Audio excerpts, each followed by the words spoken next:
अस्सलामुअलैकुम दोस्तों, आप देख रहे हैं ऑडियो कुतुब खाना, जिसमें हम एम ए राहत का उर्दू नावल काला जादू की ऑडियो पेश कर रहे हैं। जिन दोस्तों ने अभी तक इस चैनल को सब्सक्राइब नहीं किया वो जल्दी से सब्सक्राइब करें और बेल आइकन दबा दें ताकि अच्छी अच्छी आने वाली किताबों की ऑडियो आप तक पहुंचती रहे। शुक्रिया। चलिए शुरू करते हैं। बहुत अफसोसनाक वाक़या है अलादीन, अब क्या बताऊं मैं तुम्हें। जो कुछ तुमने बाहर सुना बस इतना ही है। अरे जुबैदा, ओ जुबैदा, अरे अंदर आ। मैंने कहा था ना, तो इसे वही मुसाफिर भैया हैं जिन्होंने डैन को देखा है। अलादीन ने बेगम साहिबा को भी तलब कर लिया और बेगम साहिबा दौड़ती हुई अंदर आ गई। अरे अरे, मेरे ऊपर न गिर पड़ी हो, अलादीन ने एक तरफ खिसकता हुआ बोला। इसमें कोई शक नहीं कि बेगम अलादीन के मुकाबले में बहुत कमजोर था। बेगम साहिबा हामते हुए कहने लगी, वही है तो और क्या। मैंने कहा था ना तो इसे कि बस्ती में एक ही मुसाफिर दाखिल हुआ है, हो सकता है वही मुसाफिर भैया हूँ। मुहतरमा भी फसकड़ा मार कर बैठ गई और बोली, भैया तुमने अपनी आंखों से देखा था, यकीन न आवे है हमें। अरे छोड़, यकीन न आवे है तुझे, बस्ती वाले मार मार कर भरकस निकाल देंगे तेरा। सब गुस्से में भरे हुए हैं। अब बेचारे तलसिया की शामत आ गई। बढ़ियारे ने कहा, मैं दोनों को बगौर देख रहा था। मैंने कहा, मगर ये बागबरी है कौन।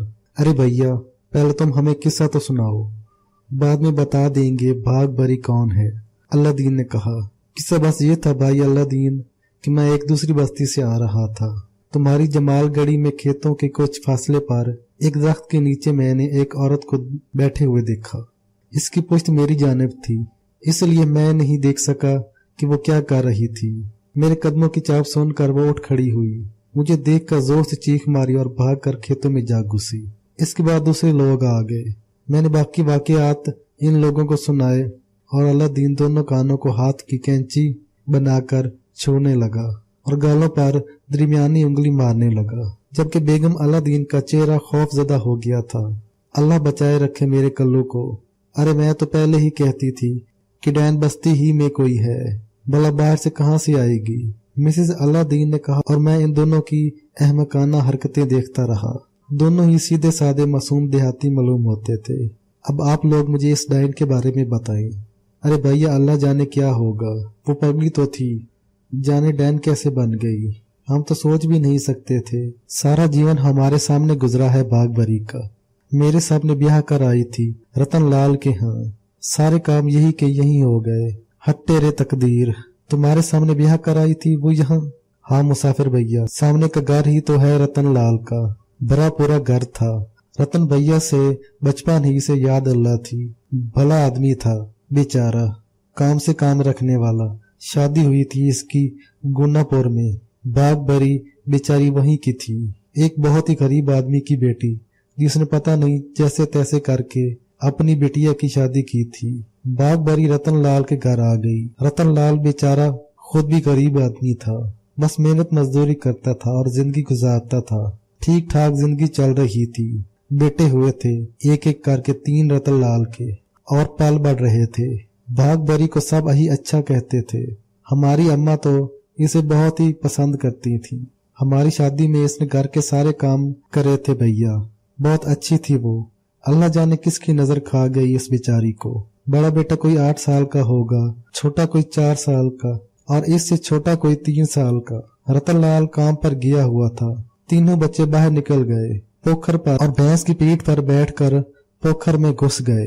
बस भैया वहीं से काम खराब हो गया। भैंस पोखर में बैठ गई और बच्चे जो इसकी पेट पर बैठे हुए थे पोखर ही में डूब मरे। वो तो रमजान खसियारे ने दूर से बच्चों को भैंस की पीठ पर बैठे देख लिया था और इसे पता चल गया था, मगर तैरना वो भी नहीं जानता था। दौड़ा दौड़ा बस्ती आया, घर में खबर दी, फिर रतन लाल को बताया। पूरी बस्ती ही पहुंच गई थी पोखर पर। रतन लाल के तीनों पोत पोखर में डूब गए थे। मामूली बात तो नहीं थी। रतन लाल पागल हो गया, खट से छलांग लगा दी पोखर में। और भैया पोखर में 6 कुएं हैं, देखा तो किसी ने ना है, अलबत्ता पुरखे यही कहते चले आ रहे हैं कि 12 साल के बाद भेंट लेते हैं ये कुएं, और कोई ना कोई डूब जाए है। 12 साल पूरे हो चुके थे, भेंट ले ली, मगर इस बार 3 बच्चों की भेंट ली थी इन सुसरे कुओं ने। और चौथा रतन लाल नीचे गया तो वापस ऊपर न आया। भला किसकी मजाल थी कि पोखर में घुसकर रतन लाल और इसके बच्चों की लाश को तलाश करता। वहीं के वहीं दफन होकर रह गए बेचारे, 3 बेटे और 1 बाप। तुम खुद सोच लो मुसाफिर भैया, क्या बीती होगी माँ पर। इस बीच बेचारा तुलसी भी आ चुका था।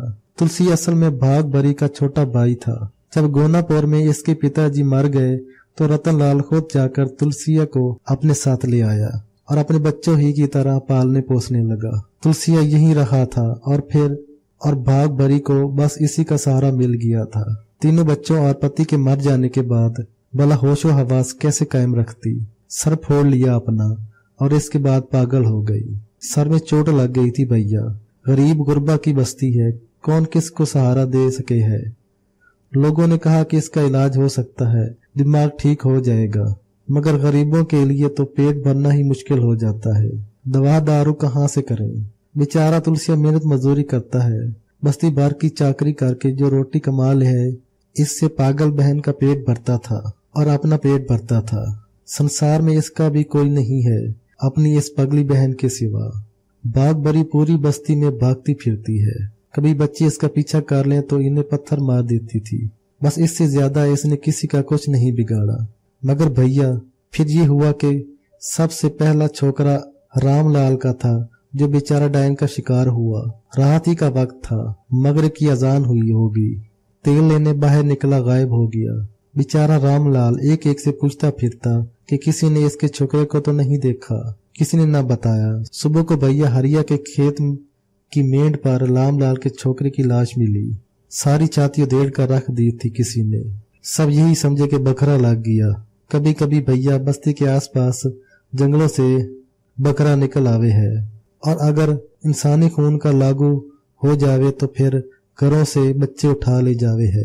चरवाहों की बकरियों को मार डाले है, बच्चों को ले जाकर खा पी कर बराबर कर देवे है। पहरा देना पड़े है। ऐसे दिनों में 4-5 बकरे मारे जा चुके हैं। इस तरह सब लोग यही समझे कि बकरा लग गया। रामलाल का घर तो लौट ही गया था। रातों को पहरे होने लगे। लोग लुठिया लेकर रात भर अपने अपने हिसाब से बस्ती के चारों तरफ पहरा दिया करते थे। लेकिन कोई 1.5 महीने के बाद ही दूसरा वाकया भी हो गया, और इस बार मुंशी इमामदीन का बेटा बकरे के हाथों लगा था। लोगों ने देखा कि इसका भी कलेजा निकाल लिया गया था। फिर धन्नों ने बताया कि ये काम बकरे का नहीं है, क्योंकि बकरा किसी घर में नहीं घुसा था। चरवाहों की बकरियों को इसने कोई नुकसान नहीं पहुंचाया था। कहीं से इसके पंजों के निशान नहीं मिले थे। कहीं न कहीं से तो पता चलता, जहां लाशें पड़ी होती थीं, वहां पर भी बकरे के पैरों के निशान न मिलते थे, जबकि पहले कभी ऐसा न हुआ था। जगह जगह बकरे के पैरों के निशानात देखे गए थे। फिर जब तीसरी लाश मिली तो धन्नों ने आखिरी बात कह दी कि ये काम किसी डायन का है, जो बच्चों के कलेजे निकाल कर चबा जाती है। भैया जमाल गढ़ी वालों को पहले कभी किसी डायन का सामना नहीं करना पड़ा था। खौफ फैल गया पूरी बस्ती में। लोग काम धंधे छोड़कर डायन की तलाश में लग गए। भाग बरी की तरफ तो किसी का ख्याल भी नहीं गया था। किसी को क्या पता कि वो भाग बरी नहीं, भाग जली है, और वही डायन बन गई है। बस्ती की पगली कहलाती थी। किसी ने रोटी दे दी तो खा ली, किसी ने कपड़े पहना दिए तो पहन लिए, वरना इसे अपना होश किधर था। बेचारा तुलसिया ही था जो बहन को संभाले संभाले फिरता था। इधर चाकरी करता था, उधर बहन की तीमारदारी करता। पर भैया ये तो बड़ा ही गजब हो गया था। चौथा बच्चा इसका शिकार हो गया। अब जमालगढ़ी में इन दिनों भैया बस यूं समझ लो शाम डली और सन्नाटा हो गया। लोगों ने घरों के दरवाजे बंद किए, दिन में सोना शुरू कर दिया और रातों में जागना, मगर डायन नजर नहीं आई। क्या पता था किसी को कि भाग बरी डायन हो गई। बेचारे रणबीर राम का बेटा प्रकाश भी रात ही को खोया था और चारों तरफ ढूंढ मची हुई थी। सब ढंडिया कर रहे थे। सारी बस्ती वाले लाठियां संभाले रात भर इधर से उधर फिरते रहे, और अब सुबह को इसकी लाश मिल गई। मगर तुमने बता दिया बस्ती वालों को कि डायन कौन है। अरे भैया हाथ नहीं लगी। वो जनक राम भी बड़ा बकट है। अगर मिल जाती कहीं भाग बरी तो लठिया मार मार कर जान निकाल लेता इसकी। बड़ा प्रेम करता था अपने भतीजे से, और रहता भी तो जनक राम के साथ ही था। रणबीर राम बेचारे का भी अकेला ही बेटा था प्रकाश। बड़ा बुरा हुआ, मगर अब समझ न आवे आगे क्या होगा। ये तो पता चल गया कि भाग बरी डैन हो गई है। पता नहीं क्यों, हमने तो पहले कुछ सुना भी नहीं। मैं खामोशी से ये कहानी सुनता रहा। बड़ी दर्दनाक कहानी थी। एक लम्हे के लिए ये एहसास भी दिल से गुजरा कि कहीं मेरा इंकशाफ गलत तो नहीं है और एक इंसान बल्कि दो इंसान मेरे इस इंकशाफ का शिकार हो जाएंगे। खुदा न करे ऐसा हो। खुदा करे जो कुछ मैंने देखा है वही सच निकले। यहाँ किसी खबीस रूह का मामला नहीं था, बल्कि एक इंसान ही का मामला था।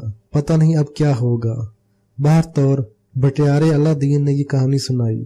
मुझे खास निगाहों से देखा जा रहा था। थोड़ी देर के बाद अलादीन वापस आया और अठन्नी मेरे हवाले कर गया। कहने लगा, भैया 1.5 रुपया रोज कोठा मिला है तुम्हें। हमने अठन्नी रियायत कर दी है। अब 1 रुपया रोज पर तुम यहाँ रह सकते हो। देखो भैया, हमारे साथ भी तो पेट लगा हुआ है, मजबूरी है, वरना तुमसे कुछ न लेते। नहीं अलादीन, तुम्हारा शुक्रिया कि तुमने रियायत कर दी मेरे साथ। अब खाना खिला दो। दोपहर का खाना जो दाल रोटी पर मुश्तमिल था, खाकर फरागत हासिल की थी कि शोर शराबा सुनाई दिया। बाहर निकल आया, देखा तो बहुत से लोग सामने के घर पर जमा थे। ये तो पता चल ही गया था कि ये घर तुलसी या बस्ती वाले, जिसे तुलसिया कहते थे, का है। शायद भाग भरी वापस आई थी और पकड़ी गई थी। अलादीन और जुबैदा बेगम भी बाहर निकल आए। पता ये चला कि जनकराम अपने आदमी के साथ आया था और तुलसी को पकड़ कर ले गया है। ये तो नाइंसाफी है लालदीन। जनकराम तुलसी को क्यों पकड़ कर ले गया? भैया खून सवार है जनकराम पर भी। भतीजा मर गया है, क्रियाक्रम करके लौटे थे। बेचारा तुलसिया घर पर मिल गया, ले गए इसे पकड़कर। अब वो क्या करेंगे इसका, अल्लाह जाने। तुम बैठो, मैं मालूम करके आऊं। मैं भी चलूं? मर्जी है तुम्हारी, चलना चाहो तो चलो। ना भैया मुसाफिर, तुम्हारी बड़ी मेहरबानी होगी, यही पर टिक जाओ। मेरी तो जान निकली जावे है। अरे कहीं भाग भरी मेरे ही घर न घुस आए। अल्लाह मेरे कल्लू को अपनी अमान में रखे। कल्लू अलादीन और जुबैदा बेगम की वाहिद औलाद था। वक्त गुजरता रहा। मैं सराय के कोठे में आराम करते हुए ये सोच रहा था कि मुझे जमाल गढ़ी आने की हिदायत क्या इसी सिलसिले में की गई है, और अगर यही बात है तो मेरा क्या अमल होना चाहिए। ये तो बिल्कुल ही अलग सा वाकया हो गया था। एक जिंदा औरत इंसानी खून की लागू हो गई थी। मैं इसके खिलाफ क्या कर सकूंगा? कोई भूत प्रेत का मामला तो था नहीं। शाम के तकरीबन 4:30 बजे होंगे कि बाहर से बातें करने की आवाज सुनाई दी और फिर किसी ने मेरे इस कोठे या कमरे की कुंडी बजाई। मैं बाहर निकला तो बेगम अलादीन खड़ी हुई थी। चेहरे पर खौफ के आसार थे। कहने लगी, मुसाफिर भैया, ठाकर जी के आदमी आए हैं तुम्हें बुलाने के लिए। बाहर खड़े हुए हैं। कौन ठाकर जी? अरे अपनी बस्ती के मुखिया हैं, कोहली राम राज, जुबैदा बेगम ने बताया। मैंने जल्दी से जूते वगैरह पहने बाहर निकल आया। 2 आदमी खड़े हुए थे। कहने लगे, भाई साहब, आपको ठाकर जी ने बुलाया है बाग बरी के बारे में मालूमात हासिल करने के लिए। अच्छा, चलो चल रहा हूँ। अलादीन अभी तक वापस नहीं आया था। वाकई मस्त मौला आदमी था। घर की कोई परवाह नहीं थी इसे। जुबैदा बेगम ने मेरे बाहर निकलते ही दरवाजा मजबूती से बंद कर लिया। मैं दोनों के साथ आगे बढ़ता रहा और जमाल गढ़ी के छोटे छोटे घरों के दरमियान से गुजरता हुआ एक बड़े से घर के सामने रुका, जो लाल रंग की ईंटों से बनाया गया था, और यकीनन यही कोहली राम जी का घर था। बड़े से घर के सामने जमाल गढ़ी के सैकड़ों अफराद जमा थे। हर एक अपनी अपनी कह रहा था। दोनों आदमी मेरे लिए इनके दरमियान रास्ता बनाने लगे और मैं घर के सामने पहुंच गया। बड़ी सी पत्थर की चौकी बनी हुई थी जिस पर मुखिया जी बैठे हुए थे। सूरत ही से मगरूर आदमी नजर आता था। दूसरे तख्त से नीचे ही खड़े हुए थे। बाएं जानब एक मफलूकल हाल नौजवान नजर आया जिसे रस्सी से कस दिया गया था। इसका रुखसार नीला पड़ा हुआ था। एक आंख भी नीली हो रही थी। होंठ सूजे हुए थे। पेशानी पर खून जमा हुआ था। कपड़े फटे हुए थे। साफ लगता था कि इसे बहुत मारा गया है। मैंने फौरन अंदाजा लगा लिया कि ये तुलसी या इन लोगों की जुबान में तुलसिया था। काबिल रहम और शरीफ मालूम होता था। सलाम करो ठाकर जी को, मुझे लाने वालों ने कहा। मैंने सर्द नजरों से इन दोनों को देखा, फिर ठाकर को, जो मुझे देखते हुए बाएं मूछ पर हाथ फेरने लगा था। ठाकर जी, ये मुसाफिर हैं, मुझे लाने वाले 2 आदमियों ने कहा। कहाँ से आए हो? ठाकर ने पूछा। बहुत दूर से। जगह का नाम तो होगा? हाँ है, मगर बताना जरूरी नहीं है। अरे ठाकर जी पूछ रहे हैं, बताओ। इन्हीं दोनों में से एक ने सरगोशी की। तुम बकवास बंद नहीं रख सकते? मैंने गुर्रा कर कहा। और वो शख्स बगल झांकने लगा। दरोगा लगे हो कहीं के, कोई नाम तो होगा तुम्हारा। ठाकुर ने कहा, तुमने मुझे मेरे बारे में पूछने के लिए बुलाया था ठाकर। पूछ लिया तो क्या बुराई है, बस मुसाफिर हूँ, इतना काफी है, असल बात करो। कहाँ ठहरा है ये? ठाकर ने दूसरे लोगों से पूछा। अलादीन के सराय में। मुसलमान है। ठाकुर ने दूसरी मूंछ पर हाथ फेरा। क्या देखा भाई तूने? इन लोगों ने तुम्हें बता दिया होगा। मुझे इस शख्स पर गुस्सा आ गया था। तू बता। बस इतना देखा था कि वो औरत लाश के पास बैठी थी, मुझे देखकर खड़ी हो गई और चीख मारकर भागी, फिर खेतों में जा घुसी। बाद में जनकराम ने इसे वहीं देखा था। वो लड़के का कलेजा चबा रही थी। ठाकर ने पूछा। ये मैंने नहीं देखा, इसकी पीठ मेरी तरफ थी।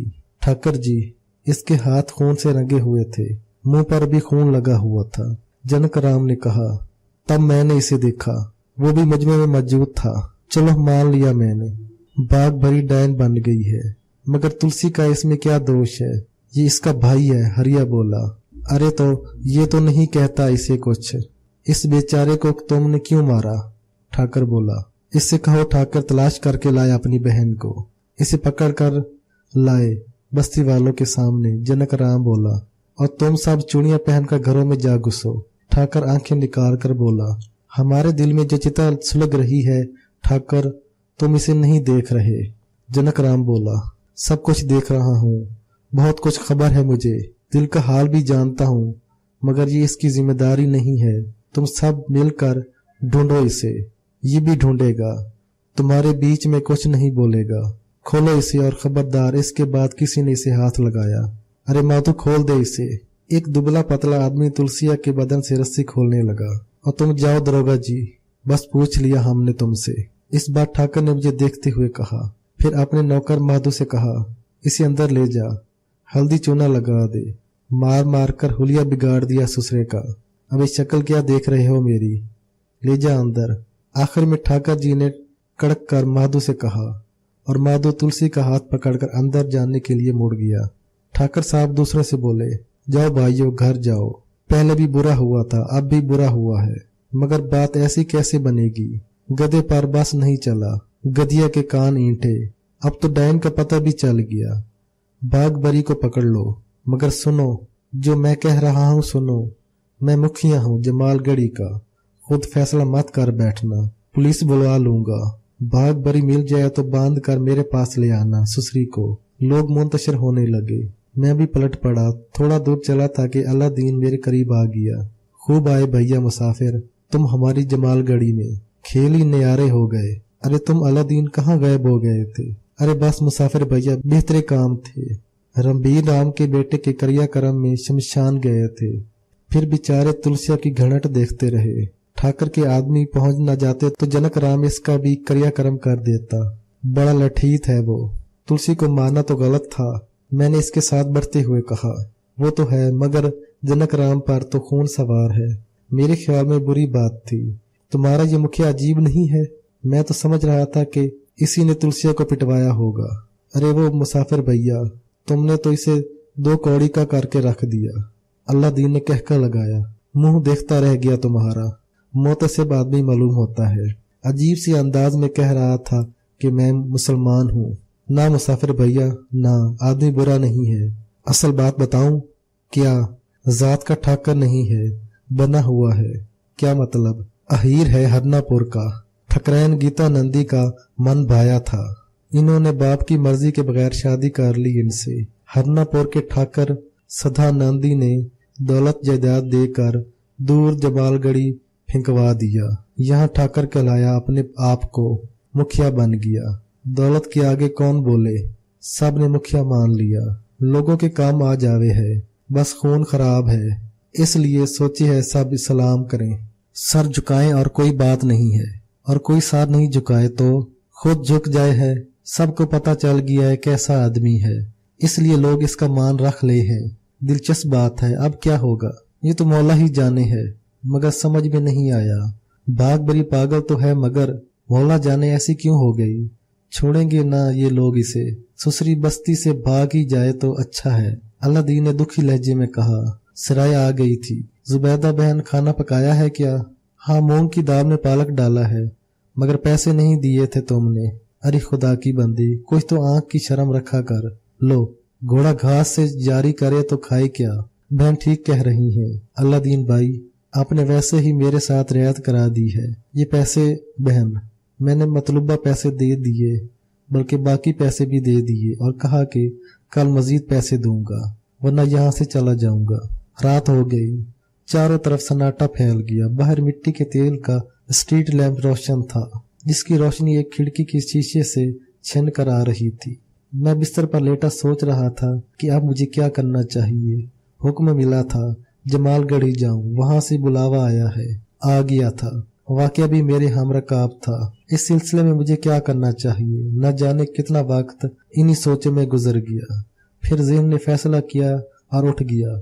मटके में पानी मौजूद था, लोटा भी था। बे आवाज अमल करने लगा कि अलादीन को परेशानी न हो। वुजू करके फारिग ही हुआ था कि बुरी तरह उछल पड़ा। पकड़ लो, जाने न पाए, पकड़ो की भयानक आवाजें सुनाई दे रही थी। बेख्तियार बाहर लपका और दरवाजा खोलकर निकल आया। 10-15 अफराद पथराव कर रहे थे। कोई जमीन पर पड़ा हुआ था। गौर से देखा तो एक दिलदोज मंजर नजर आया। वही औरत भाग भरी तुलसी के नीचे दबी हुई थी।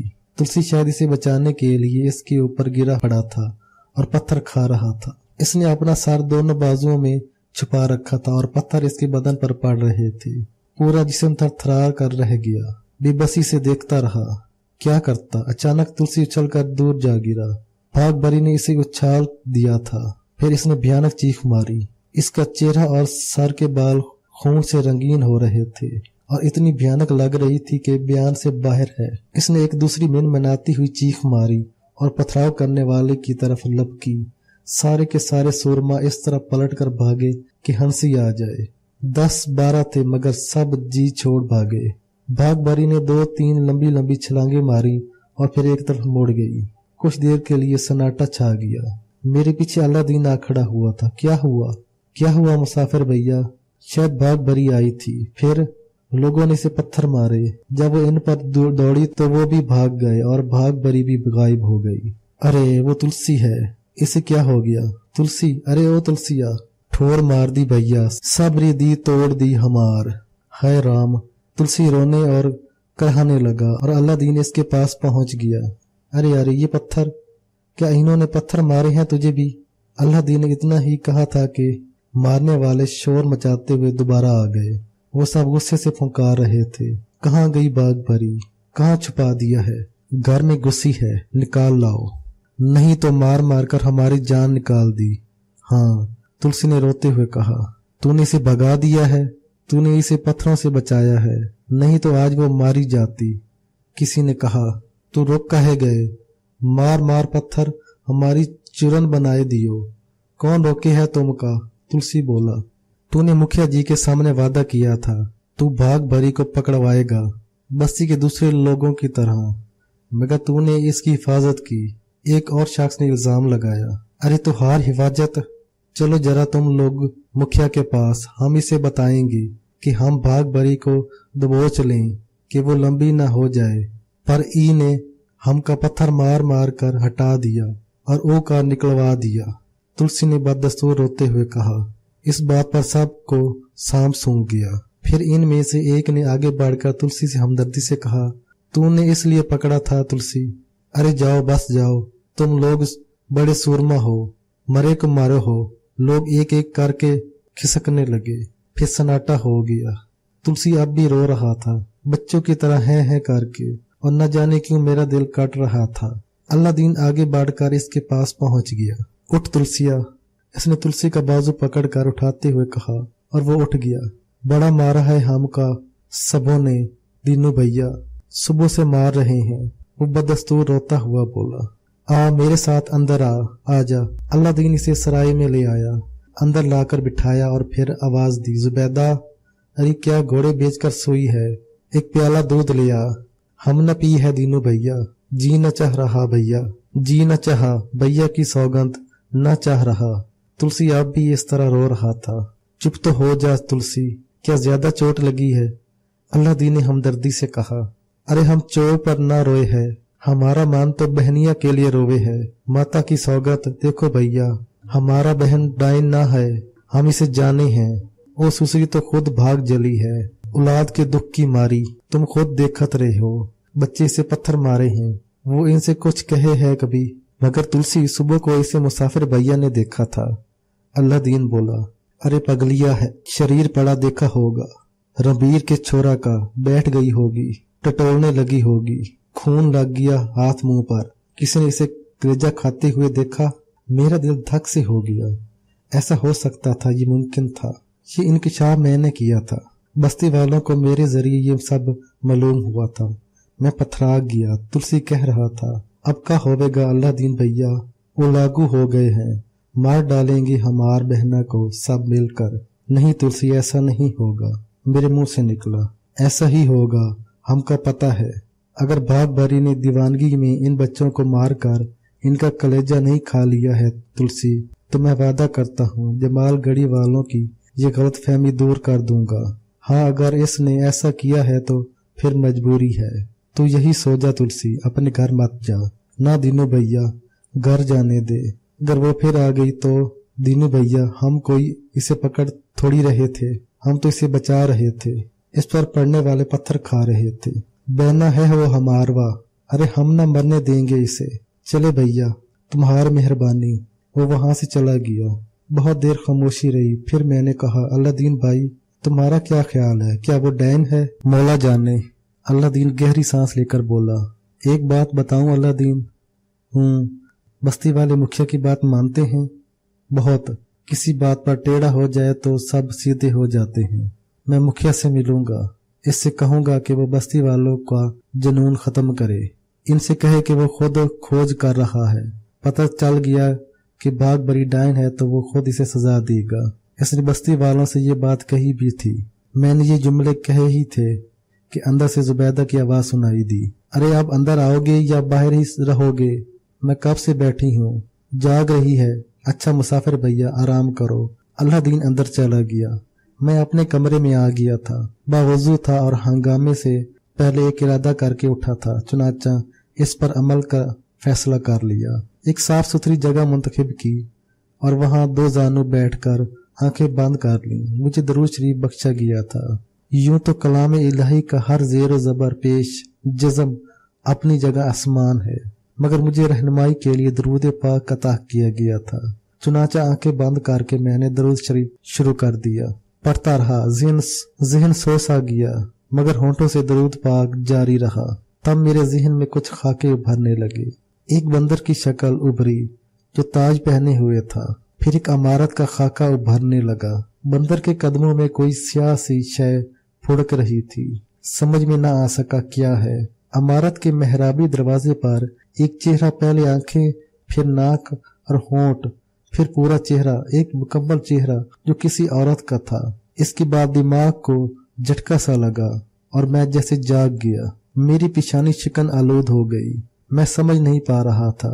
वो चेहरा याद था, इमारत के नक्काश याद थे और बस देर तक इसके बारे में सोचता रहा। इसके बाद दोबारा दुरूद शरीफ पढ़ना शुरू किया और वजाहत चाहता था, लेकिन शायद इससे ज्यादा कुछ नहीं बताया जाना था, इसलिए नींद आ गई और वहीं लुढ़क कर सो गया।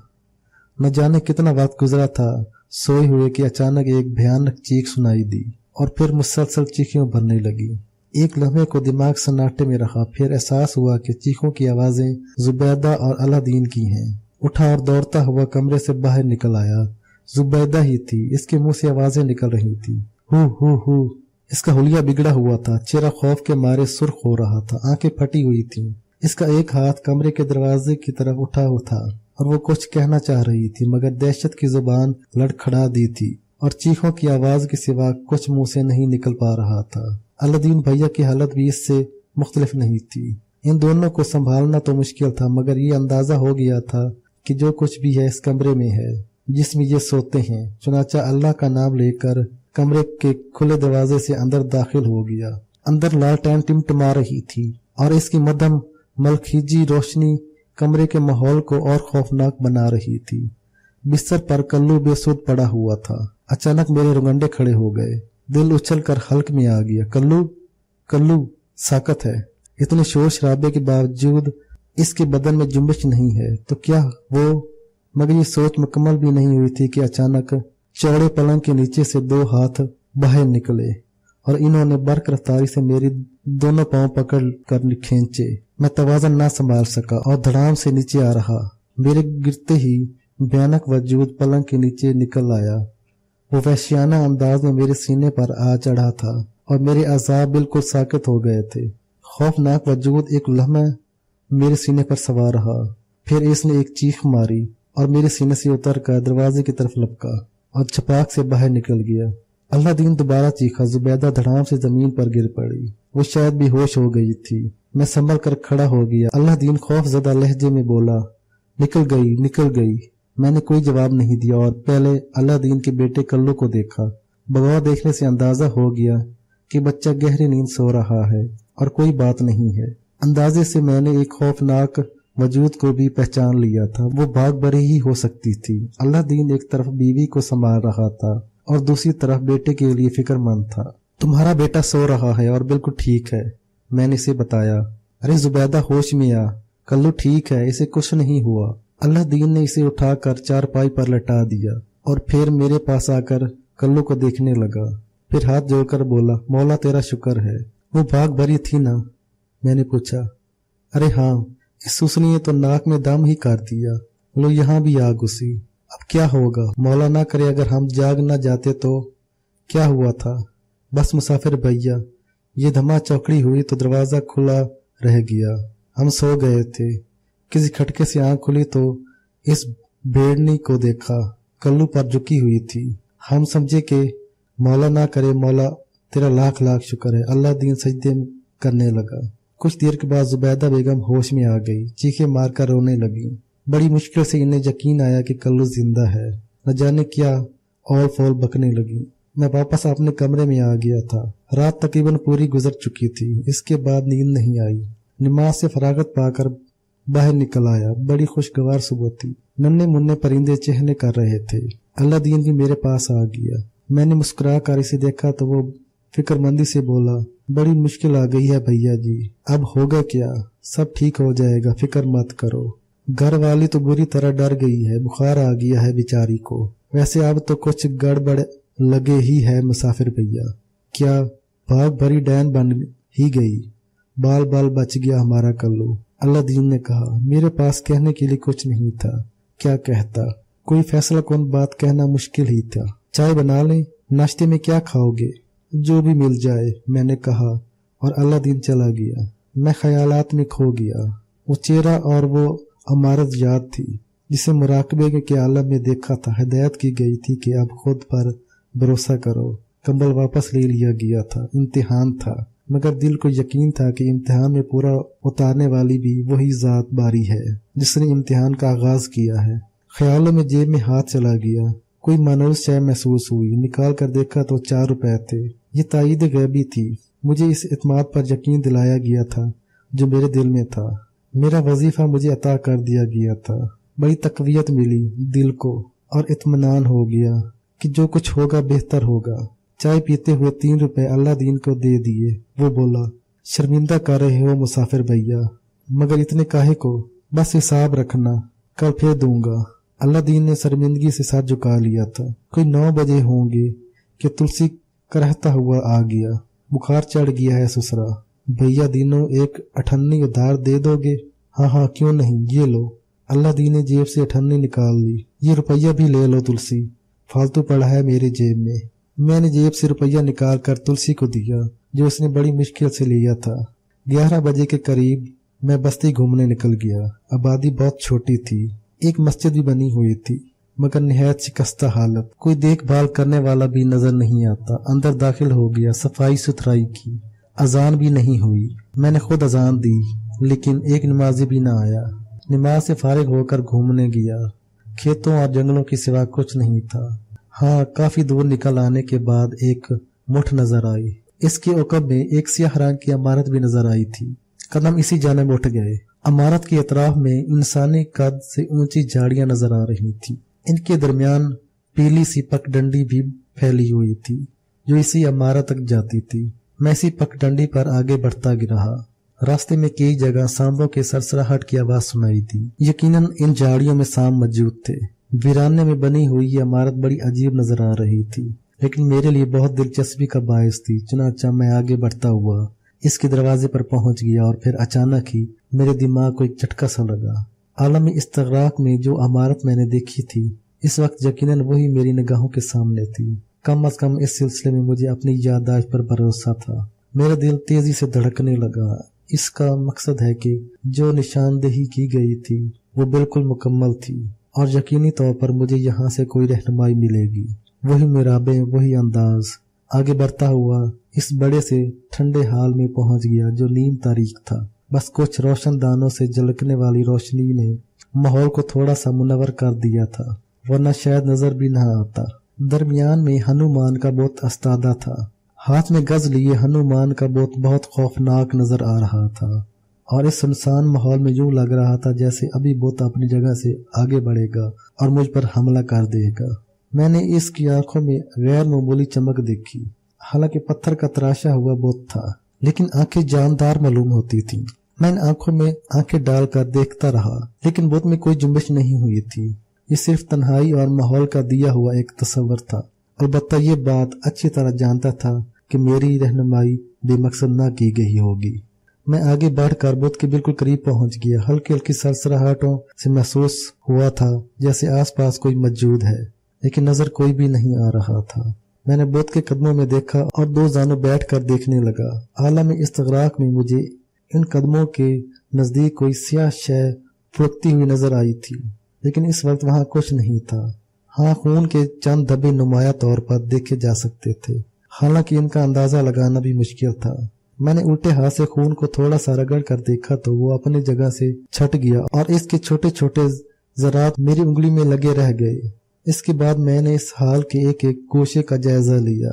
अंदरूनी सिमत एक दरवाजा बना हुआ था। हिम्मत करके मैं इस दरवाजे से अंदर दाखिल हो गया। ये छोटा सा एक कमरा था, लेकिन बिल्कुल खाली। कोई शय वहां मौजूद नहीं थी। वहां से बाहर निकल आया और यूं लगा जैसे कोई भागकर दरवाजे से बाहर निकल गया हो। तेजी से दौड़ता हुआ बाहर आया और दूर दूर तक निगाहें दौड़ाई, लेकिन अगर कोई था भी तो इसे तलाश करना नामुमकिन था, क्योंकि आसपास बिखरी हुई झाड़ियों में तो अगर सैकड़ों इंसान भी छुप जाते तो इनका सुराग लगाना मुश्किल होता। ये जगह यकीनी तौर पर बहुत परिसरार थी। भागते हुए कदमों का ताक़ब करता हुआ मैं बाहर निकला था, लेकिन अभी वहां बहुत सी चीजें जायजा लेने के लिए मौजूद थीं। चुनांचे मैं फिर अंदर दाखिल हो गया और एक बार फिर हाल में इधर उधर दीवारों, कोनों खुदरों को तलाश करने लगा। साफ जाहिर हो गया था कि ये जगह इंसानी पहुंच से दूर नहीं है। दीवार में वो मशालें गिरी हुई थी जिनमें न जाने क्या चीज जलाई जाती थी। रुई से बनी हुई बत्तियां इन मशालों में तराशी हुए दियों में पड़ी हुई थी और एक अजीब से रंग का मोम जैसा मादा भी मौजूद था। ये बत्तियां यकीनन रोशन कर दी जाती होगी। हो सकता है यहाँ पूजा होती हो। जाहिर है हर मजहब के मतवाले अपने अपने धर्म के मुताबिक ये अमल करते ही हैं, लेकिन जगह बेहद भयानक और पुरस्रार थी। मैंने इसका पूरा जायजा लिया और इसके बाद वहां से भी बाहर निकल आया। झाड़ियों के दरमियान से गुजरता हुआ एक बार फिर खेतों के करीब पहुंचा। 4-5 अफराद पर मुश्तमिल एक गिरोह नजर आया जो हाथों में लाठियां लिए चुकन्ने अंदाज में आगे बढ़ रहे थे। ये सब गैर मनूस शक्लें थी, लेकिन शायद वो मुझे जानते थे। तीखी निगाहों से मुझे देखने लगे और मेरी तरफ इशारा करके बातें करने लगी। मैं खुद ही इनके करीब पहुंच गया।